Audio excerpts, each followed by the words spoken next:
In this History Illustrated video, let's talk about the vocabulary word inflation. So right here we have the word inflation. If you were to take off the I-O-N and replace that with an E, you would have the word inflate, as if something was getting bigger or growing. So I'm going to write growing here. And when we're talking about inflation in social studies, we're typically talking about the economy. So I'm going to write that here, economy. And if you're talking about the economy, you're talking about money.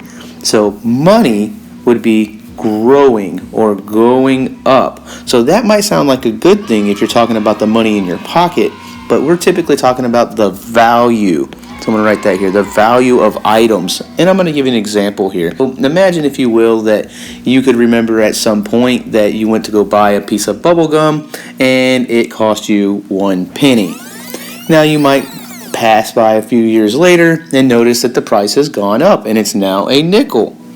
And it would continue being about a nickel for a while. Then you might notice some several years later that, well, the price is a dime now. The price has gone up for this bubble gum.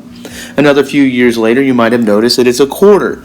Then possibly one day 2 quarters or 3 or 4. The idea of the value going up of items, so the items that you buy would go up over time. This is inflation.